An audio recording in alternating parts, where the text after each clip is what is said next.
vraies voix Sud Radio. Christophe Bordet. Les vraies voix sur Sud Radio avec Françoise Degois, Philippe Pinger, Philippe David, Philippe Rossi. On vous dérange pas, ça va? Vous pouvez continuer votre conversation tranquille. Mais vous nous dérangez. Vous pouvez sortir, personne vous retient, vous pouvez y aller. On va faire l'émission avec Philippe Rossi. Il est très bien éduqué, Philippe Rossi. On était tous les trois en train de se tâter parce qu'on ne retrouvait pas le nom d'un champion cycliste. Ah bon? Voilà. C'est fou. On est dingue alors que c'est un des meilleurs champions de toute l'histoire du cyclisme qui n'a jamais gagné le Tour de France. Un grand sprinter. Mais non, sait pas qui c'est un grand rouleur. Mais enfin, quand je vais vous le dire, vous allez. Tout le monde, s'il vous plaît, le standard, aidez-nous. Enfin, on est vieux. On va essayer de trouver via Wikipédia ou je ne sais quoi. Voilà. Alors, ça vient ou pas, Philippe Pinger? Non, ça vient pas. Ça monte ou ça monte pas? Ça monte pas. Je vais essayer de l'oublier pour le retrouver. Voilà, c'est la meilleure façon. C'est la méthode. Notre débat dans les vraies voix, manifestation sauvage des étudiants dans la nuit à Paris, grille du ministère de l'enseignement supérieur enfoncée après qu'un étudiant se soit immolé par le feu. C'était vendredi dernier à Lyon. Objectif, dénoncer les mauvaises conditions de vie, la précarité grandissante. Et cette question, faut-il plaindre les étudiants? 0826 300 300 et les réseaux sociaux. Philippe Rossi. Et les réseaux sociaux où ça vote beaucoup, le compte Twitter de Sud Radio, où c'est toujours le non qui l'emporte. Un non, il ne faut pas plaindre les étudiants à 57%. Sud Radio, les vraies voix. Le débat est ouvert. Allez, on va en débattre évidemment parce qu'on est là pour ça. Charlotte, bonsoir. Vous êtes étudiante en politique urbaine à l'IEP de Paris, militante au syndicat Solidaire étudiante. C'est tout à fait ça. Vous êtes contente? J'ai dit Solidaire étudiante. Vous voyez comme je respecte quand même, j'aurais pu dire étudiant. Non, j'ai bien respecté la féminité, non d'une pipe.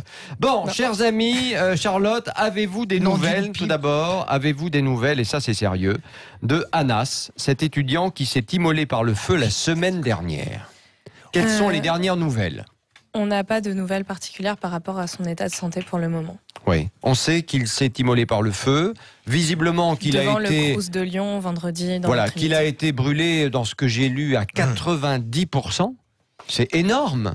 C'est les seules nouvelles qu'on a. Après, on n'intervient pas pour discuter de l'état de santé de notre camarade. Bah oui, mais surtout pour c'est porter important. les revendications qui sont les siennes et les nôtres. Il est quand même chez Solidaire. C'est bien d'avoir de ces nouvelles, sinon c'est qu'on s'en fiche. Ses amis disent qu'il était en très grande précarité. Est-ce que vous pouvez nous expliquer ce que l'on sait sur la précarité, justement, d'Anas? Alors, notre camarade, c'est un cas parmi énormément d'étudiants et d'étudiantes qui effectivement galèrent tous les mois à boucler les fins de mois, qui se restreignent sur les courses, qui parfois sautent des repas. Et ça impacte énormément tout simplement la possibilité de bien suivre et réussir ses études pour énormément d'étudiants et d'étudiantes, puisque quasiment un étudiant sur deux, d'après l'Observatoire de la vie étudiante, se salarie ou exerce un emploi mais vous savez, en parallèle. Je vais vous dire, il y a 30 ans, j'étais étudiant et je travaillais en parallèle aussi. Sauf qu'en fait, c'est la preuve. C'est pas nouveau, Se salarier en étant étudiant, c'est une des premières causes d'échec des études. Oui. Ça veut dire qu'il faut beaucoup donner. Il faut beaucoup donner. Mais enfin, si on donne beaucoup, on peut y arriver aussi, je pense. Personnellement, j'ai beaucoup donné pour y arriver, voyez-vous. Je dis pas que j'ai réussi, je dis simplement, je dis simplement que moi aussi j'ai été étudiant, que j'ai travaillé en parallèle et jusqu'à 23h tous les jours. Et puis finalement, j'en suis pas mort. Et il y a sûrement beaucoup de gens qui nous écoutent qui n'en sont pas morts non plus. Moi, je vous trouve vraiment très. Pardonnez-moi, je vous trouve extrêmement sévère. Peut-être. D'abord, parce que les conditions se sont dégradées, parce que le prix des loyers. Laissez-moi finir. C'était pas donné à l'époque. Le prix des loyers à votre époque et à la mienne, qu'on a quasiment le même âge, même si je suis un peu plus âgé, n'avait rien à voir avec ce que vivent les étudiants au niveau du logement. Qu'il y a la précarité générale des familles, ce qui fait que quand vous discutez par exemple avec le patron des banques alimentaires, il vous explique que en 5 ans, le prêt, le don des banques alimentaires, ils installent quasiment des camions sur les campus parce que les étudiants n'ont pas de quoi manger. Il y a une étude terrible qui a été faite qui laisse ressortir que 63% des étudiants sautent au moins 1 à 2 repas par semaine. Donc vous ne pouvez pas comparer votre temps et le mien et le temps des étudiants d'aujourd'hui. Attendez. L'idée qu'il y a derrière, genre, ils ont commencé, ça leur fera les pieds. Je vais vous raconter. Oui, non, mais c'est sûr que de toute façon, travailler, c'est pas dans l'air du temps. Mais au-delà de ça. n'importe quoi. Non, je vous le dis à vous et à tous les socialo-communistes qui nous écoutent. Mais vous racontez n'importe quoi. Juste une chose. Quand j'étais étudiant, je me rappelle très bien la dernière semaine. Mais vous savez qu'on n'est pas contre le fait de travailler, on veut seulement travailler dans de bonnes conditions. Les 2 derniers jours, je peux vous dire que j'ai mangé du pain sec. C'est une réalité. Oui, moi aussi. Eh bien oui, alors c'était pas facile, j'en conviens. J'aurais bien aimé avoir du caviar, j'en avais pas. Non mais j'exagère à dessein. Arrêtez de penser que les étudiants... Il y a un moment où ça fait aussi un peu les pieds. Écoutez, arrêtez de penser que les étudiants de cette génération sont des grosses feignasses. C'est pas vrai. Mais François, les conditions se sont aggravées. Ce qu'il veut dire, et si je me permets de traduire sa pensée, c'est que, la précarité, on me l'a encore dit ce matin, moi je n'ai pas l'expérience sur les 20-30 ans, la précarité, elle a toujours existé dans le milieu étudiant. Elle s'est peut-être aggravée avec les prix des loyers. Vous savez, le problème, c'est les prix des loyers. Honnêtement, Philippe, et le prix de la bouffe, et la précarisation des parents des étudiants. Je viens de dire. Donc, on voit que non, t'as dit les prix des loyers. Non, j'ai dit la précarité des parents et des familles. Mais c'était le premier truc, parce que combien d'étudiants ont aujourd'hui des parents au chômage, par exemple, ou au RSA? Ou alors de la classe, cette classe, moi j'ai le cas vraiment dans mon entourage, cette classe qui gagne un peu trop pour avoir des aides et donc pas assez, etc. Quand t'as 2 mômes qui font des études, les mômes n'ont pas le droit aux bourses, etc. C'est l'étranglement complet. En sachant que le plus haut échelon de bourse, c'est-à-dire le maximum qu'on puisse avoir quand on est dans une situation de réelle précarité avec une famille qui peut pas du tout aider, c'est la moitié du seuil de pauvreté. 400 et quelques euros, oui. 500 euros à tout casser. Il y avait tout de même peut-être, Charlotte, au risque de vous scandaliser, sans aller tout à fait dans le sens de Christophe, est-ce que vous n'avez pas l'impression qu'on est passé dans une période où les doléances collectives sont plus intenses, alors que par rapport à une époque, ça ne venait pas immédiatement à l'esprit de se plaindre. On était étudiants, on travaillait. Moi, je n'étais pas dans les conditions misérables de Christophe. Oui, c'est ça. Mais vous voyez, je n'aurais pas songé à mener une action contre une précarité. Je vivais, j'essayais de faire le maximum, comme beaucoup d'autres d'ailleurs. Bien sûr, il y a énormément de personnes qui en fait sont en souffrance pendant leurs études. C'est-à-dire qu'il y a une étude sur l'état de santé psychologique des étudiants et des étudiantes qui dit que 8% d'entre eux ont pensé à se suicider sur l'année qui venait, alors que c'est seulement 3% de la classe d'âge des 15-30 ans. Donc il y a une réelle pression dans les études. Et par ailleurs, c'est de plus en plus difficile parce que les mécanismes de sélection, non seulement à l'entrée, mais également entre les différentes années d'études, exactement, en fait, mettent une pression monstrueuse sur les étudiants et les étudiantes, en particulier des classes populaires, qui n'ont pas le droit à l'erreur. Et donc, qui doivent se donner énormément. On va pour revenir. nous, c'est pas normal. Et en fait, ce qu'on réclame depuis plusieurs jours, c'est d'accepter, en fait, de pousser plutôt que la précarité tue, la précarité détruit des vies. Alors que nous, ce qu'on réclame, c'est au contraire des mécanismes de solidarité. On n'est absolument pas pour le fait de ne pas travailler ou dans un rejet de toute activité. Pardon de vous le dire, la France est sûrement un des pays où il y a le plus de solidarité. C'est une réalité, ça. Nous, ce qu'on veut juste, c'est que tout le monde puisse travailler et travailler bien.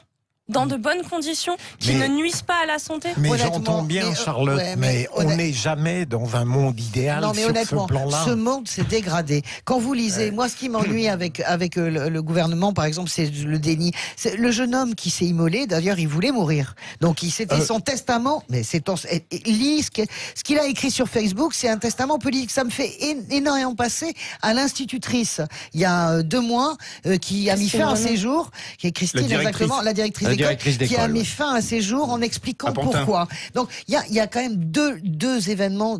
Ça n'est jamais arrivé qu'un étudiant s'immole.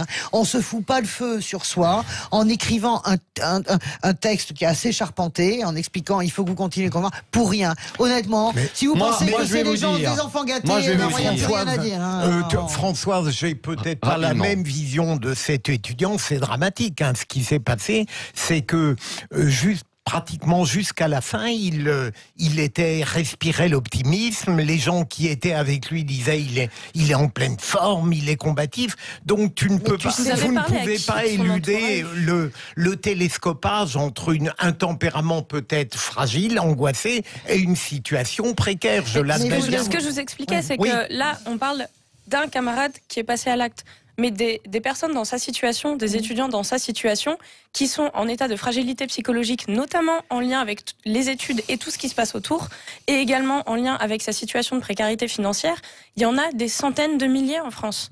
C'est pas un cas isolé, c'est tout sauf un cas isolé. Non, mais bien sûr que c'est pas un cas isolé, on est bien d'accord là-dessus. Non, mais évidemment que le logement, c'est le premier problème.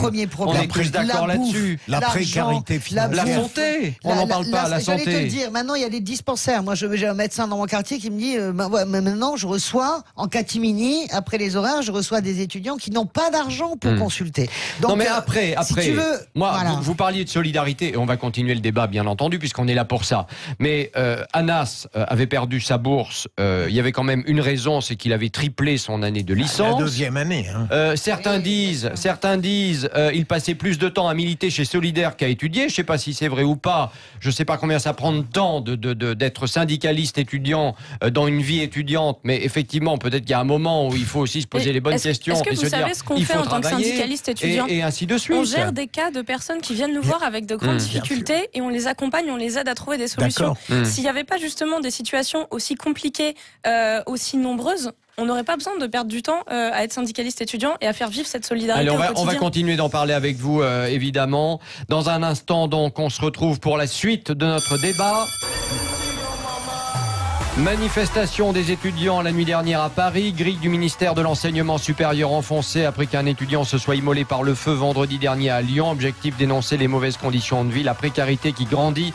Et cette question, faut-il plaindre les étudiants? 0826 300 300 et les réseaux sociaux, Philippe Rossi. Et le compte Twitter de Sud Radio où ça se bouscule beaucoup et ça se bat sur les réseaux sociaux. On passe au oui à 52%. Il faut plaindre les étudiants. Charlotte, on gagne. Le prix des loyers, la hausse de la TVA, la PL qui a baissé, tout a augmenté. Soutenons les étudiants. Voilà. De la question. À tout de suite dans les vraies voix sur Sud Radio. Mais parce qu'ils l'y mettent dans toute la population. Les vraies voix Sud Radio. Christophe Bordet. Les vraies voix sur Sud Radio avec notre débat. Manifestation des étudiants la nuit dernière à Paris. Grille du ministère de l'Enseignement supérieur enfoncée après qu'un étudiant se soit immolé par le feu vendredi dernier. Objectif dénoncer les mauvaises conditions de vie et la précarité. Et cette question, faut-il plaindre les étudiants? On vous attend et on va vous entendre au 0826 300 300 et bien sûr les réseaux sociaux. Philippe Rossi. Et le compte Twitter de Sud Radio où c'est toujours le non qui l'emporte. Voilà, ça a rebasculé. Non à 52%. Il ne faut pas plaindre les étudiants. Quand et pourtant, on ne parle pas, c'est très bon. On les défend sur les réseaux sociaux, Rémi, qui nous disent ont la pression constante. Et pour ceux qui n'ont pas la chance d'avoir une famille qui peut les aider, c'est très difficile. On en parlait justement. Alors Charlotte, étudiante en politique urbaine à l'IEP de Paris, militante au syndicat Solidaire étudiante, est toujours avec nous bien évidemment. Et puis au 0826 300 300, il y a tout d'abord Patricia qui nous appelle de l'Hérault. Bonsoir Patricia. Oui, bonsoir à toute l'équipe. Quel est votre sentiment Patricia? Alors moi justement Christophe, je suis tout à fait d'accord avec vous parce que je pense que les étudiants ne sont pas à plaindre, en tout cas aujourd'hui. Parce que moi qui ai été étudiante dans les années 90, on n'avait pas le numérique, donc il fallait aller à la bibliothèque, faire des recherches, donc se déplacer et en même temps travailler. Moi j'ai travaillé, j'ai gardé des enfants, je travaillais le week-end sur des marchés et j'ai fini mes études malgré tout, avec des difficultés. Et vous avez réussi quand même vos études? Oui, alors finalement, j'ai pas fait ce que je voulais faire, mais j'ai quand même, réussi à peu près dans ma vie, on va dire. Mais et puis même si mes parents, justement, n'ont pas pu m'aider, mais à un moment donné, il faut se battre, il faut se donner l'envie. Et c'est ce qui permet, justement, d'être un battant dans la vie et de pouvoir réussir quelque part. Mais vous auriez quand même préféré faire ce que vous aviez prévu ou imaginé au départ, j'imagine. Alors, bien sûr, oui, tout à fait. Voilà. Et après, je pense pas que c'est plus après des accidents de parcours ou des contextes de vie qui font qu'on change. Mais finalement, j'ai quand même finalisé mes études jusqu'au bout. Ouais. Et tout ça en travaillant, Et puis, en plus, l'avantage, aujourd'hui, les étudiants, moi j'ai une fille qui a 20 ans, elle travaille aussi, mais justement pour lui donner des valeurs, il faut qu'elle travaille, il faut qu'elle ait des valeurs de vie, l'argent, ça se gagne, il faut le comprendre et on peut pas tout avoir comme ça dans une cuillère dans une cuillère en argent, pardon. Et c'est vrai qu'elle travaille et en même temps continue des études. Et le fait d'avoir quand même tout numérique, ça aide beaucoup parce qu'elle peut aussi beaucoup faire ses devoirs à la maison. Donc finalement, elle compense tout ce manque que nous on a eu parce que justement, moi je me rappelle, j'ai passé des journées bibliothèque. Voilà, c'était beaucoup plus compliqué avant justement de faire des études. Ouais. Allez, on va voir si Benoît du Gers est d'accord avec vous parce qu'il nous appelle lui aussi au 0826 300 300. Salut Benoît. Bonsoir à vous. Eh bien, non, je vais pas trop être transgressif. Non, je vais être d'accord avec vous parce qu'en fait, moi aussi, j'ai été étudiant il y a de ça quelques nombreuses années et le logement, c'était un logement du Crous, donc c'était 9 mètres carrés avec WC, douche sur le palier commun. Et déjà aujourd'hui, il leur faut un logement avec la petite salle de bain, le petit coin. Bon, déjà, c'est un petit peu différent. Et je vois plutôt deux problèmes pour les étudiants. Je vois un problème de sélection à l'entrée et un problème aussi d'avenir. Un problème de sélection parce que la sélection qui se fait plus au bac et qui se fait plus au brevet, elle se fait à la fac, il n'y a plus le choix. Donc moi j'ai ma fille qui a 20 ans et qui fait ses études dans une faculté de lettres et qui fait ça par condition, et ça passe très bien, mais seulement ils étaient inscrits 80, ils finissent l'année à 40 et ils sont 15 à passer. Oui, donc il y a quand même des soucis, hein. La preuve, vous en parlez. Tout le monde n'est pas fait pour faire des études supérieures. Ah, ça c'est vrai. Oui. On a voulu que tout le monde fasse des études supérieures. Mais, bon. C'est ça. Elle travaille. Moi, j'appelle ça la culture de la poche vide. Moi, je trouve que c'est une bonne éducation, c'est une bonne politique. C'est-à-dire que si on veut de l'argent dans les poches, on se les gagne. Hein. Et puis, ma foi, alors elle travaille. En étudiant, il faut travailler. C'est ce que vous pensez. Mais non, mais écoutez. On va laisser parler nos auditeurs, qui sont quand même pour nous des gens importants. Lui, il est nuancé. Juste que 2 minutes pour expliquer mon point de vue. Allez-y, on perd du temps là. Allez-y. Bien sûr, c'est pas bien de travailler, mais n'empêche que l'éducation de la poche vide, moi j'ai un métier qui est assez pénible, et bien il faut le goût de l'effort, c'est comme ça. Hein. Apprendre le goût de l'effort. Ce que j'adore, non mais vous êtes super. Benoît, je vous adore, et la dame aussi avant. Vous partez du principe, mais vous partez. Non, mais attendez, vous partez du principe.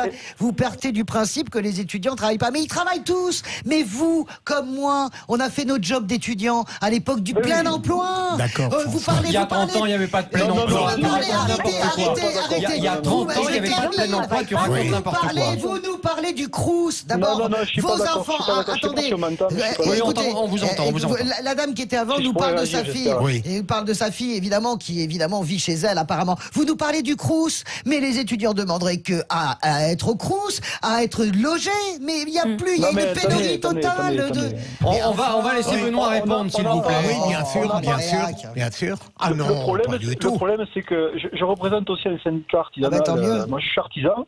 Le problème, c'est qu'on n'est pas tous faits pour être ingénieur. On n'a pas besoin que des ingénieurs. On a aussi besoin de maçons. On a aussi besoin mais c'est pas le sujet, ça. Mais c'est magnifique. Et le problème, c'est qu'on leur vend du rêve. Si on les sélectionne pas en 3e au bac... Ça, c'est un vrai sujet. On n'a pas besoin en France de produire plus de psychologues que tous les autres pays de l'Union européenne. Mais après, dans ces cas-là, qu'on se plaigne pas d'être au chômage. Il suffit de faire de la sociologie qui t'envoie directement à Pôle emploi. C'est la formation qui sert à rien. Mais Charlotte, tous en même temps, on ne comprend rien. Charlotte, je voulais attendez. Vous êtes délirant. Là, plus personne se comprend. Je vous assure, plus personne se comprend. Il a fini, non? Mais non, il n'a pas fini, Benoît. L'auditeur a tous les droits chez moi, d'accord? Mais c'est normal. Voilà. Enfin, l'auditeur et vous. Bravo Benoît et bravo Patricia. Non, moi je voudrais quand même juste une chose, parce qu'il nous reste 2 minutes, donc on va essayer d'aller très vite. Augmentation des bourses de 46 millions d'euros, payés tous les 5 du mois, c'est ce que dit le gouvernement.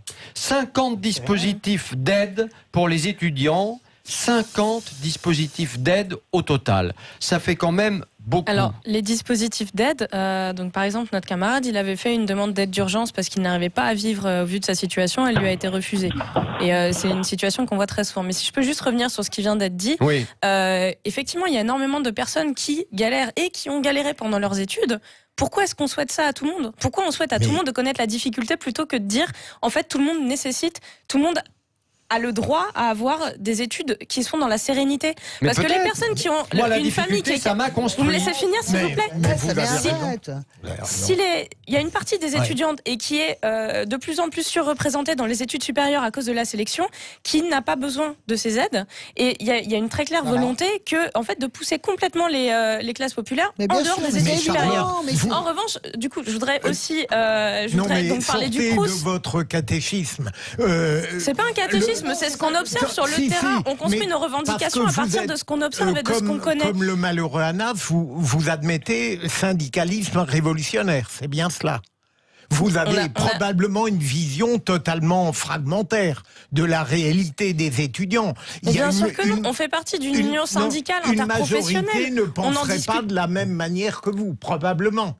Mais pourquoi est-ce que autant de personnes intègrent qu'il y a besoin de souffrir du travail? Non, pas du tout. On veut tout. travailler dans de bonnes conditions. Mais qui tout au long ne de le notre veut vie. pas? Exactement. Pourquoi est-ce qu'on ne le revendique pas ensemble alors? Mais il y a une manière peut-être par ailleurs, de gémissement collectif. sur le fait que les études longues, etc., soient normalisées, on partage aussi ce constat-là qu'il n'y a pas en fait. Il y a une espèce de survalorisation d'études longues au détriment des études plus courtes, peut-être plus manuelles, etc. Nous, on revendique par ailleurs. On revendique aussi parce que la France a une culture très centrée sur ce qu'on appelle la formation initiale, c'est-à-dire celle qui découle de la scolarité jusqu'à 16 ans.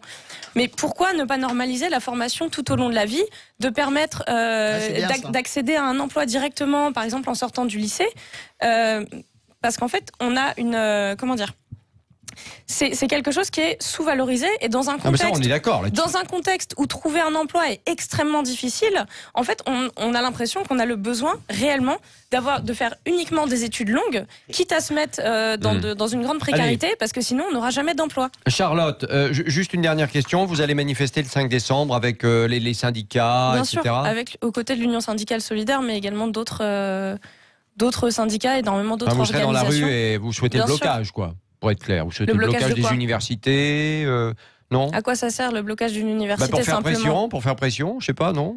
C'est pas ce que vous avez fait jusqu'à présent? Nous, ce qu'on veut, c'est qu'il y ait un réel changement. On veut pas, mais c'est exactement ce que disait notre camarade dans son mot. On ne veut pas étudier en étant en souffrance, en se demandant si un jour on va avoir un emploi, si un jour on va être en capacité de cotiser pour une retraite, si un jour on aura une retraite. C'est vrai. On nous coupe tout espoir. C'est une génération désenchantée. Non mais Philippe, on comprend Allez, merci, on a une minute de retard, on y va à la question. Merci Charlotte d'être venue nous voir dans Les Vraies Voix sur Sud Radio.